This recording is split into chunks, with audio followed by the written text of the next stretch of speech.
everybody, JC here with another T&I toy review. And for today's review, we're going to be taking a look at the brand new Titanfall 2 Pilot Jack Cooper 7-inch figure from McFarlane Toys.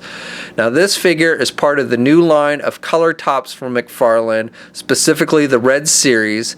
It comes packaged in a window box style. You've got the figure clearly displayed. Up top you've got the red color with the Color Tops logo and the Titanfall 2 logo. Down below you have some artwork and the name of the character. Off to the side again you have the Titanfall 2 logo, and it tells us this is figure number 8 in the series. And then on the back of the packaging we have images of the actual figure. Okay, let's get this open and take a look at what's inside. Okay, so here's a look at the figure outside the packaging along with the other contents. Now first of all, we get a little figure stand, a little base with this, and this is plastic. The base is plastic. You've got the Titanfall 2 logo on the front of it. It's got one peg off on the corner here, and you've got some sculpting on the top here. It looks like it's kind of like a brick surface, and then you've got one peg hole on the bottom, and you can just stick the foot in there so you can display the figure on the stand.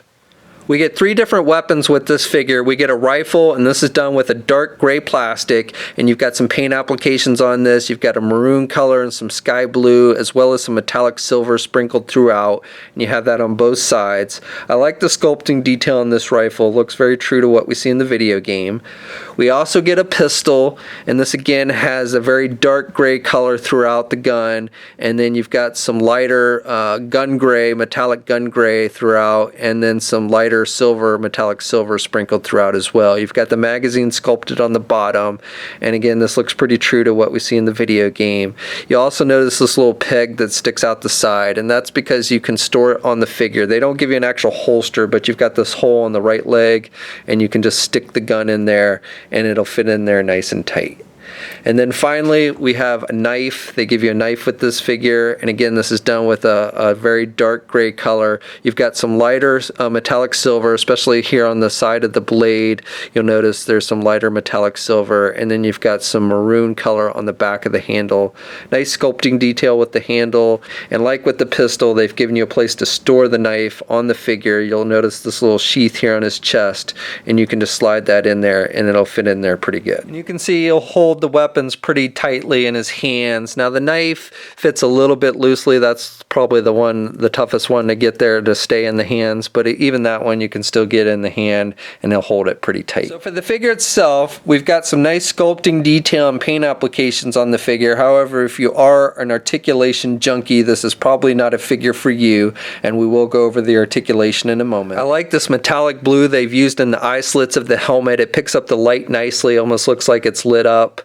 The sculpting detail and the paint applications are really nice. They've really gone to great lengths to capture all the details of the character and all the aspects of his outfit.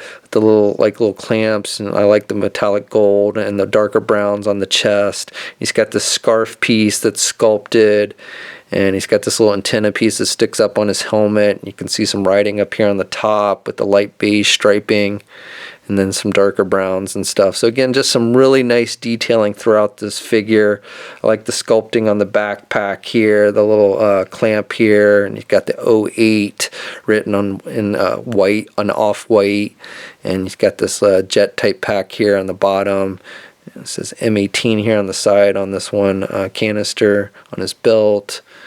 So again, just some really nice detailing. He's got some writing on the shoulder pads. He's got this little watch device on his left arm. He's got a tattoo on his left arm as well. So again, some just really nice detailing throughout this figure, which you would expect from McFarlane. I mean, that's definitely one of the things that they're known for. So this figure stands at just about 6.5 inches, maybe a little over 6.5 inches tall. And here's a comparison with some other video game figures. So NECA's Kratos figure and Nathan Drake figures, and these two are 7-inch scale figures. And I would say the scale, I guess, is okay between these three. And then just for fun, the Mezco Mortal Kombat figure, which is a 6-inch scale and definitely doesn't really fit in with these other figures. So for articulation, this is definitely where the figure is a bit lacking in my opinion. As I mentioned before, if you're an articulation junkie, this is probably not the figure for you. This figure primarily incorporates joints, those cut type joints that we often see with McFarlane figures. So you can turn the head to the left and to the right, but there's really not a whole lot of back and forth movement, a little bit, but not too much. You've got cut joints here at the shoulder, so you can rotate. The shoulder pad does move with this left arm, so you can actually rotate it about that much. And then the right arm's got a little more rotation. You can basically do it all the way around. And then you've got cut joints here right above the elbow, so you can do the arms back and forth. You do have rotation with the wrists, and you have some hinges on the hands, so you've got some up and down movement with the hands. There's no ab crunch. There is a waist swivel with this one. You've got the cut joints here at the thigh, so you can rotate the legs back and forth. This one is a little bit stuck, but you can rotate it as well. And then you've got a rotation joint above the knee, and that's it. Yeah, nothing below the knee. And then you've got some a little bit of up and down movement with the feet, and you can rotate to the left and the right. The pant legs come down over the shoes, so that limits some of the foot movement, but you do have some rotation. No ankle pivot, no real pivot anyway, and then one peg hole on the bottom of the foot.